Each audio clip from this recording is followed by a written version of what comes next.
Mhm. Hi, Studio 108 community. I'm here with Beth from Oxbow Orchard, and I'm so excited to bring Beth in. First of all, it's amazing to even have some of your time at this point in the season because I know you are working double time. So in the spring, Beth and Kyla down at Oxbow have like a lot of work to do, a Never long, ending. long Yeah. list of work. I stopped by yesterday and they had some of their friend volunteers put to work. Leah had her hands in the dirt with some herbs, and her friend Lizzie was there, and a couple, Chrissy and Luke, who practice here, were there. Yeah, we were potting up plants, and then we ended up staying well past sundown, pulling orchard prunings from the orchard and having a big bonfire and watching the stars. So it was It's a great evening. yeah, it was wonderful. I love that. Oh my gosh, can you hear the theme for our chat today? Because that's exactly what is going on. So let me back up and just say Oxbow Orchard is the farm that is down off of Canal Road. So if you go behind the yoga studio and just walk like the crow flies, you'll go down the hill and you'll be pretty much right there. But if you're driving in your car, head down to Rockside and then go south on Canal, and they're there on the left before the Valley View City. Yeah, about 7 minutes away. Yeah, not too far. And I don't know, I'm really proud of you guys. Oh, you're one of my favorite places in the city, like one of my favorite initiatives and offerings to the community. Thank you. You're seeing it at a really busy time, a really pivotal moment for us too, because a lot of these events and collaborations and developments are really just taking off in the last 2 years or so. I was going to ask you like a little bit about the history and kind of what that process has been like. And it doesn't go unnoticed.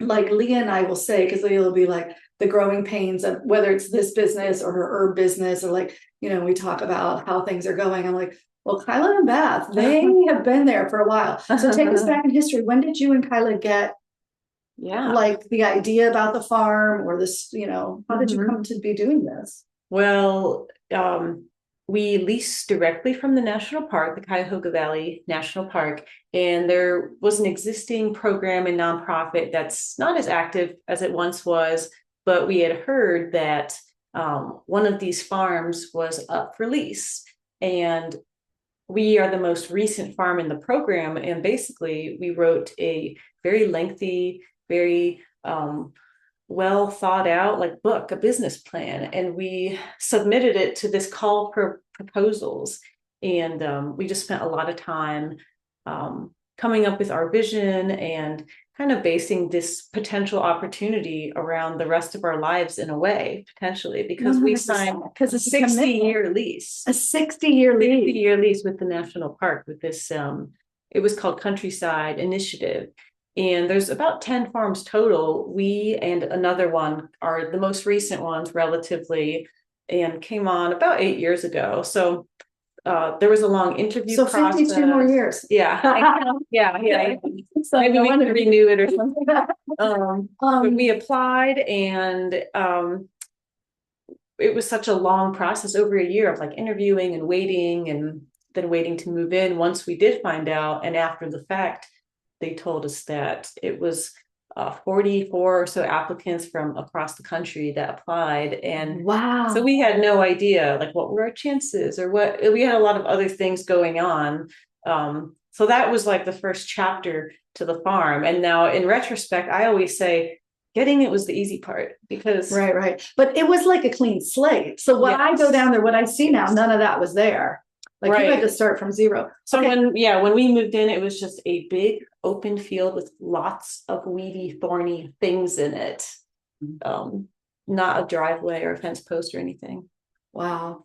The house is there. You guys live just in the house, yes. Which when you visit the farm, you might not even notice the house because it's kind of shielded by the by the trees. A short walk away. Yeah, it's not terribly far. But I also really love your story for the amount of time and specificity, what is specifics, like that word, that went into the dream. Like the business plan has to have a lot of details, but really those source from the dream and your intention with it. And like so often we kind of rush that part of our process you guys really put a lot of heart into that. And it's kind of developed like taking a path of its own. Like something Leah said before that I always think about is it's growing exponentially. And she's so right, because it builds upon each other, the programs and the projects and building that we do. It like one thing is foundational to the next, and it's inspiring for the next too, because I can look around the farm and think, what's next? But there's still a little mystery with it, because like something comes first and then you get ideas that lead to the next, sometimes literally paths, like roads and pathways and fences that we put in that then inform what comes next. That's cool. Yeah. But our business plan was just an idea, really. It's like a roadmap. Because there are a lot of details in it, but we've also changed and added some things that were more exciting or more creative or more successful than we ever thought of and had never included in the first place. Yeah. Well, I'm glad to hear you say that, because that's one of the things that impresses me about my experience there, is that you've got social opportunities. Well, you've got plants and animals, and you've got vegetables and flowers. Yeah. And you've got like community connection events, and you have community partner events, and I can buy my meat there. Like you've got all the cooperatives with the other national parks. Yeah. It's like, it's a lot going on a little farm. It's a lot going on a little farm that is serving the community across so many dimensions. Let's tap through that list again. What you got going on down there? There's a lot. Okay, so there's 8 years from this plan that you started. Yeah. What went first? What went in first? Tap history. Yeah, probably the first chapter of the farm was infrastructure, just defining some boundaries and fence lines and building storage facilities and just getting the soil and the pastures to a better place, because we came through with a bunch of thistle and thorny things and some soil deficiencies. Yes, but not in quite the same way that we're doing now. Like Kyla and I, my wife, had both worked at different organic farms or some nonprofits, like the Botanical Garden or Hale Farm, or there were some other things that she did. But this is totally different. This is every aspect of management, and then planning and funding, and like everything is on us. Yeah, the whole business of it. There's not a lot of clocking in and clocking out. You're just always thinking about it, and it's a good thing. But the first couple of years were really just getting things established. And then it's really just in the last 3 or so years that we have the shop and the parking lot and a space that we can host events and visitors. So the event space, like that blew my mind when I saw how you guys did that. And it kind of took on a life of its own, because this event space is like a big open clearing with picnic tables and a stage and a creekside crossing, but that didn't really exist almost 2 years ago to the date right now. It was the national park that we leased from had put in this culvert creek crossing so that we could connect the two fields that we lease. So these two fields are now connected by what I think of as like the heart of the farm, the gathering place, the intersection of the upper and the lower field and the parking lot and shop. There's and it's all tucked away and very comfortable now. It's very comfortable. And my feeling when I'm there is yes. Like it's just a yes to anything that could support you, anything that would be great for the community. You probably get a lot of that, like people that are like, yeah, can I? Exactly. I'd love to, like, you know. Yeah, and now the last couple months, especially because last year, that was really the first year that we had regular events and a lot of them, a big concert or a small herbalism workshop or a craft workshop of some kind, or whatever it was. But now people are collaborating more, which on some ways takes the planning off of me a little bit, but includes other groups and ideas that we didn't have before. So there's some fun events coming up. It's been really exciting. How many years has Leah been volunteering there since I've kind of been aware? Has it been 3 or 2? It's been 2. Okay, so even the difference between that first year and this year is huge. Exponentially, is right. Yeah. And the volunteers have been probably the greatest thing that's ever happened to us, honestly. You're so sweet. It's true though, because like chapter one was a lot of just me and Kyla and a few friends here and there, just like a lot of beginner's enthusiasm, but in some ways was not sustainable, like huge projects. It's not as rewarding. Not as rewarding. Not rewarding yet. A lot of tough days and some hot summers. But now chapter two really feels like we have the time and space, and we've seen the possibility for involving the people who want to volunteer occasionally with like tree planting or breaking out wood chips for the picnic Oh my area. gosh, I have to share this story. Yeah. It was the first summer that Leah volunteered there, and she was kind of dating someone, not a lot of dates, but like early dating someone. And she said, I'm going to the farm because Beth and Kyla are moving the sheep from one pasture. I remember that. Yeah. Yeah. It was a big parade. It was like from here and then all the way up the hill. And she's like, Mom, he met me there. And I gave him a stick and said, this is what's going to happen. We have to steer the sheep. Yeah. I was going to shake the canopy and we're going to run. And I think it may have been that we'd never done it before, because I think what it was, we were bringing the sheep from like the lower main field up across the new path that crosses the creek, and we had no idea how it would go. It is, yeah. Yeah, because they could like run away. They do that sometimes, but it was fun to see like they kind of just followed our lead, and now we do it often. Yeah. Last night, even we moved them from one area to the next and had a little sheep parade with the little lambs. It was the babies are there now. Yeah. Yeah, that's really sweet. Yeah, but the best was just the excitement. It's really a jewel in a city like this to come so close to really the pollution and the urban and the kind of the abuse of land. Yeah, and development. To come to a place, and I'm older than you for sure. The time of history that I was Leah's age, there was just a lot of garbage dumping down through the valley here. The towpath wasn't there yet. There were still like just so to see the regeneration and the community showing up and appreciating. And everybody wants your meat and your eggs. Everybody wants that produce and the plants that you've got started there for their gardens.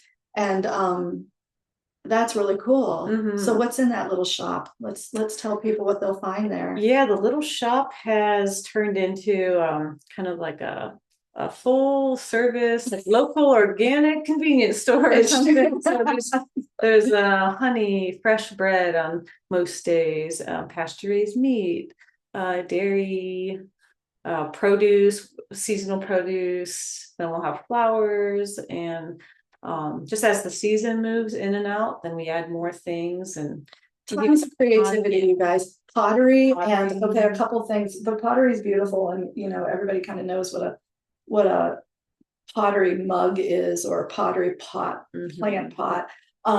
But the last time I walked in, I saw these beautiful wool sacks with leather straps. Yeah, our designer handbags. Your designer handbags, which like we'll follow the path of that. But let me say, in the fall, the hit was those gorgeous wreaths that are still up in front of my door, that the birds were able to harvest the berries for their little nests in the winter.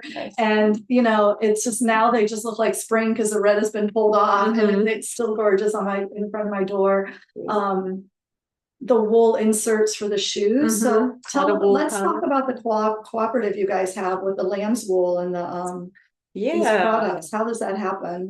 Well, we shear our sheep a couple times a year, and then you have to process the wool. And that can be a bottleneck on a lot of small farms. Where do you process the wool? Otherwise, doing it by hand will take a very long time. So a good friend of ours, an old friend of ours, Kelly Powers, just opened up Powers Acres Fiber Mill in Copley. So about half an hour down the road, like this coming Saturday, we're going to shear our sheep. And then at some point we'll take it to the fiber mill that she opened up last month. And then from there we can run the machines and spin yarn or make felt for different products like the bags or the insoles or coasters, or just process our sheep's wool into some usable products. Kyla's artistic that way. She makes she goes with Kelly, and like the two of them will run the machine for this batch and just create some really beautiful stuff. They'll even take recycled silk saris and old yarn and lay them out onto the sheets of felt and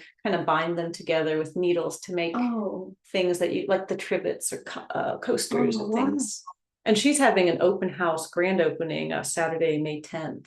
So that's going to be, well, let's thank her business here too, because I know you guys were instrumental in just her kind of launching. It's like there are so many people who have been felt seen and supported to join this network that's going, like the meats you get from further down the valley from the other national park farms, right? There's one that we work with, Kellerman Point Farm. They've got a farm stand, and there's Fairview Meadow Farm.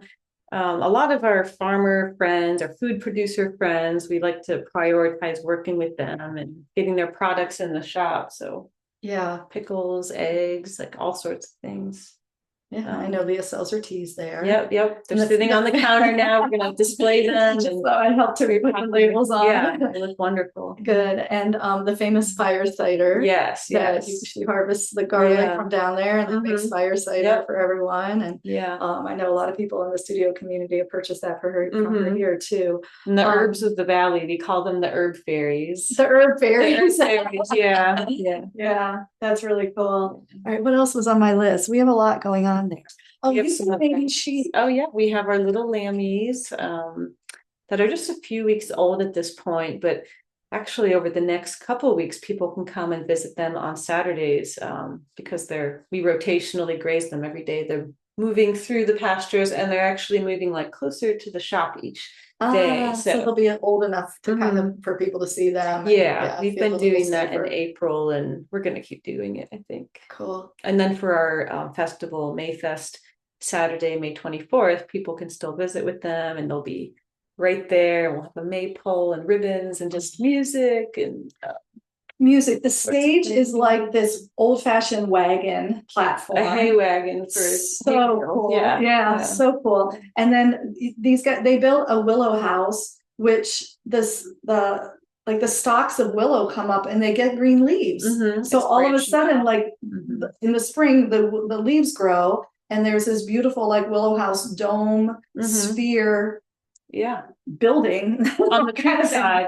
We've used it for a few sound baths. We're doing these kind of near the full moon evening sound baths again with an old friend of mine, and kids just play in it. It's a really fun, cozy place. It's a really fun, cozy little fort. Definitely. Turkeys. Yeah, we do our Thanksgiving turkeys. Sort of our end of the season big project. Literally 2 years in a row, the best turkey we've ever purchased. Thank you. And it includes all the excitement of like pre-ordering your turkey and then going down and kind of waiting in line-ish for a party out of it. There's definitely a party going on. And then Leah and the herbs and everything, and you sell flowers.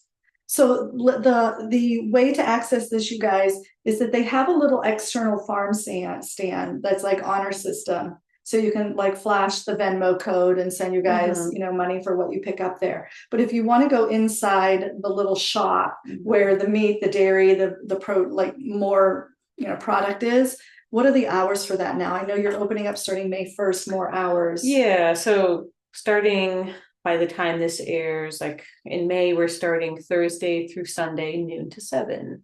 Excellent. Thursday to Sunday, noon to 7. We may add some more, an hour or a day here and there, but for at least for May, it'll be at least those times to stop by. But besides that, outside of those hours, the farm stand honor system works so well. Like we've been doing it for 5 or so years now, and whether it's honey or flower bouquets or seedlings, like it works. It works pretty well. You have the best honey. Thank you. Like that's probably the number one thing. So there's always honey there. I'll stop by and get honey if I'm like, I can't wait till Sunday. So Nico's honey was one of the first products you guys with our label on it. Yeah. We've got both honey from like right on our farm, and then we've got honey from the beekeepers that we work with around Valley View, Independence area. So it's all local. Yeah. It's so there's good. a lot. I went to going Chicago on. for the weekend, and I'm like, get me that honey. It comes with me. I put it in my little travels, Yeah, I put it in a little Ziploc bag so it wouldn't make a mess, and tucked it in my little cooler pack. I'm like, we're in Chicago. Some of that honey in my tea. I was like teasing them. Like, Kaylee put the honey in my tea, and I had to watch with like an eagle eye. Did she do me good? Was there enough honey? A big scoop. I'm like, don't be shocked, my honey. So one of the things that is also really special about visiting the farm is Nico. Oh, the Great Pyrenees, the greatest Pyrenees. She's the greatest Pyrenees. And she's super mellow, but she doesn't appreciate other dogs. So if you don't mind, leave your dog at home. Don't even bring it in the car, because it makes Nico so nervous. Yeah. Depends. Yeah, when we were deciding what kind of dog to get, we knew we'd get Pyrenees, and I think we lucked out with her for the most part. She loves visitors, but if she sees a coyote or a deer, she'll chase them away with her tail Really? waving. Yeah. She runs? She does. That's why she's sleepy and kind of snoozing in the shade. She's saving her energy for the That's what that breed does, huh? They have to be ready for a sudden sprint. Yeah. Because I'm telling you, she's very good at napping. She's very good. Yeah. Like, she has me shade. On the north side doesn't run for anything. If the house is on fire, you better go back. Because she's not running. Even like an hour ago, our friend was visiting with her little 1-year-old boy, and he was like putting pieces of gravel on her, and she just laid there, like letting it happen. Yeah, she's too sweet to walk away. Oh, she's terribly sweet. And I'm allergic to dogs, so I don't really touch them, because then I touch my eyes. And it's the whole thing. So, but I always talk to her. She always comes up to visit me. Yeah, she's sweet. What else? Beth? What other? You've got like so many community collaborations. I wanted to make sure that we really pointed that out, because I'm just one who really believes that as we move forward, we're coming into a time when community support is going to be happening right here. And one of the examples that kind of illustrates my thought is that I don't know that we necessarily need to look for big name celebrities to provide our music for us. We have so much like local friends and family in our community that we just want to highlight their music. Right. And there are people like right here in our studio community writing beautiful music, singing beautiful music, and that's kind of what we feature. And it's one of the things I love about going down to your community is that you're lifting up the people in our space right here. And yeah, so many collaborations. Are there any that you'd like to highlight? Yeah. We're going to be bringing back our final Friday kind of music and farm tours and food truck, and that the focus on that is more folk music, and there's going to be some dances where they're like calling out the moves and stuff. Oh, like square dancing kind of stuff? Sort of, but not as hokey. It's more it's called contra dancing old time. Okay. Which we did last year. Like, we gotta bring this back. And the idea is like local food, local music, not too loud, not too late. Everyone has a good time. It's all sorts of ages. And we're doing something new this year, some second Saturday evening concerts that are a little more eclectic, maybe some more poetry and spoken word and sound bath adjacent kind of just like atypical, like just expressive stuff, and more a little different.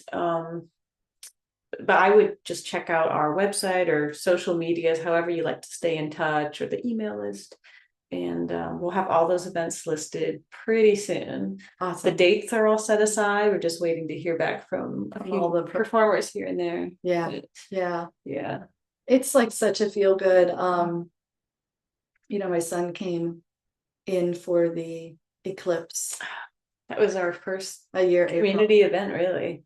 It was like a nice, spontaneous kind of community event. You brought the party, yeah. I don't know about that. But, it's just because it was like, hey, can we come over with the family? And they were like, oh, well, then we'll invite people too. Yeah. It was just so magical. It was so magical and so just heartfelt from everyone. They brought snacks and shared, and you had amazing smoked turkey drumsticks that we just tried, and the eclipse came through and the temperature dropped and the world got silent, and I felt like I was in the most magical place on earth. And like so many years of you and Kyla working towards that and dreaming towards that, it's so appreciated. Oh, thank you. When I go down there, I just want to stand and see you. I'm like, look at these girls. I just want to look at that. You'll see something new every time you come, a new project. Every time. The eclipse did feel like this pivotal portal, like this happened and then we just took off with all the events. And we commemorated it a bit with this mural that we painted around our barn. It was a big volunteer project throughout June, and up at the top with our name is the eclipse at the peak of the barn. Love that. To look for that next time you're over. I will look for that. And I know you mentioned you've got some solar panels and we're doing a solar project on our shop, our local food shop. So if everything goes according to plan, the shop and the concerts and even charging up our golf cart we use for tours will be powered by the sun. Are you proud? Usually I'm a little too tired to but it's opportunities like this that really get me to look backwards, or I'll look through our old pictures and be like, I cannot believe even 4 or 5 years ago it's like doesn't even look like the same farm. But it is exciting when I take the time to slow down and think about it. It's 100%. Exciting to see what will come next. And congratulations. Thank you. Well, it feels like we're ready to finally like share it in a big way with people over the last year, and like all last year I just felt like this is just the beginning. Yes. Chapter 2, and I kind of feel like storm the gates. People are storming the gates, whether you're ready to share it or not. That's what it felt like at our Mayfest a year ago. Maybe 100 people will filter in and out, or who knows what. Right. But then people just coming and coming and coming, and I'm setting up, and they were coming early, and there were cars parked all the way down to the next road. I know. I remember you saying that might have been that event or a different event, but you're like, the parking, the city will come, the police will come. That's the sign of success. A good thing. And say, what's going so rowdy? And now they just like wave and say they've got something going on there again. Okay, but that's where some of the volunteers help getting everyone safely parked, and no one's in front of a fire hydrant or whatever. 100%. So it's it's a huge collaborative effort. But it felt like we can do anything if we've got all these visitors. Everybody, or the farm, the road was actually totally closed for like a month, 2 months last year with road. Oh, that's right. And we didn't worry too much about it because we had some events, got the word out, and people came, and it was just a blip in time, and it was very quiet for a month. So well, this summer you're going to be hopping. I think we will be. We will be. We're getting ready. I love that. It's really good. I probably had one more thing to say. Do you feel complete? I think that's a good place to end on, is just to tune in and see what comes next, because I think by this airtime I'll have the dates on the calendar, and for sure can see what they want to come out, and we'll have the check show out notes below, you guys, and you can put down, you can check the website, the social media. I know what I was going to say. Have you ever done a maypole? Have you ever seen it actually happen? Because Beth and Kyla actually have a maypole. And it actually was full of ribbons. And people actually did the little crisscross dance. It was a little dizzy, and some people needed a little help. So if you feel like, I don't know if I can get it, don't worry about it. They will help you. And you can wear your fairy attire and just kind of frolic through that's the next big thing. Mayfest Saturday, May 24th, and music and maypole and the shop and the sheep, and it's kicking everything off. That's the next big thing coming up.